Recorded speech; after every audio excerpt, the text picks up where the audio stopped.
Senator Weber. Thank you, Mr. President. I asked to take Senate Bill 141 off the table from Senate Education and Culture Resource Committee. Senate Bill 141 is to establish Indigenous Peoples Day.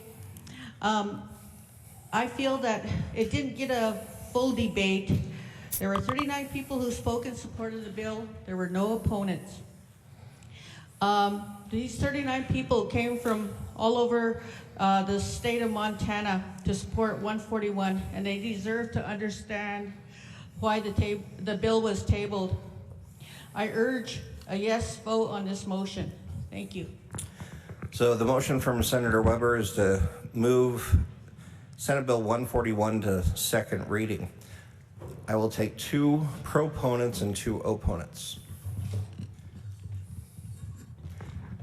We'll go with proponents first.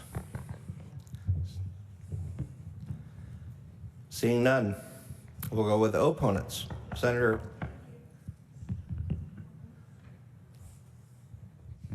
O'Brien, I apologize. Thank you, Mr. President. I'd like to speak to the motion, please.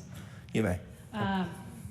This Senate Bill 141 had an interesting hearing. As we heard before, there was overwhelming support in the public testimony, and the chair did a fine job of running a good hearing. There were very few of us committee members in the hearing for various reasons, and for that's one of the primary reasons I think that it deserves a discussion on the floor. I think that it's also important, and what was not made clear in the testimony is that this is a bill that affects everyone and supports everyone, not just a small group of people. And as the law sits now, it excludes people, and I think that wasn't made clear, so I think it would be helpful to have that discussion on the floor, Mr. President. Thank you, everyone. Any other proponents? Okay, seeing none. Opponents, Senator Solomon. Mr. Chairman, yes, I'm Chairman of Senate Education, and we heard this bill, and I want to give my office made a lot of credit. Senator Small had explained to all these people who wanted to testify exactly how the process worked, and those folks did a great job of telling their story, and I think he had a lot to do with that. So we appreciate that. Just a little timeline. This is the day after we heard Senate Bill 99 on the floor. If any of you remember that, it was a little bit heated, contentious, etc. that day. Next day, we hear this bill. The sponsor comes in. We have all these people here. We're going to do this bill. He starts off with, and I think I can quote with, accusing Columbus of rape, beheading, amputation, slicing torsos in two, sex trafficking. You can imagine where this hearing went in a hurry. I have never in my experience been so mad. I wanted to stop it right there, but I didn't, because all these people came, and Senator Small had set this up, and they got their chance to have their story told. And we discussed it with the sponsor afterwards, and we're good. We understand that. But folks, this was the classic, and I do mean classic case of a bill sponsor killing his own bill. And we'll just leave it at that. The bill sponsor killed this bill. I didn't vote for, or I voted to table it, and I'm not voting to bring it back. Senator Fuller, proponent. Opponent, Mr. President. You're an opponent. Thank you, Mr. President. As I spoke on the committee, in the committee regarding this, we already have an Indian Heritage Appreciation Day in September. And in the context of history, Christopher Columbus is one of the most important individuals in Western civilization. His contributions to history are undeniable.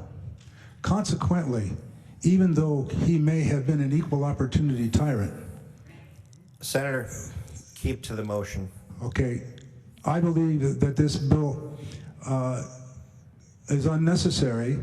The bill is unnecessary. The committee heard fully the people that favored the bill, And as the good committee chair said, it was a case of the sponsor killing his own bill. Thank you, Mr. President.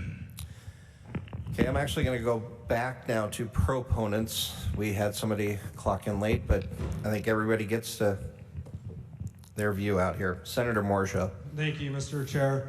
Just kind of wanted to respond to the floor discussion. You know, To the motion, the please. committee killed the bill, not me.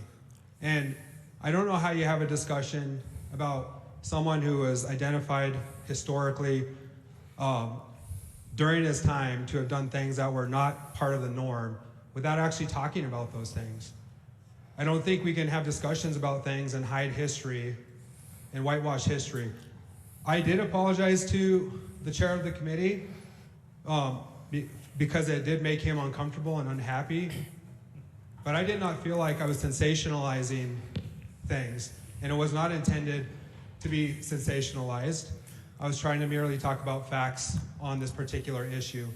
And I think that this bill still deserves to have a hearing out here. You had 39 proponents that showed up in committee. We had 0 opponents.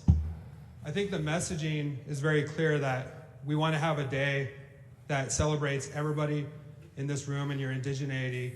And I think we need to bring the bill out and have a conversation about that and how this particular bill is inclusive of everyone in this room, even if those topics make you feel uncomfortable.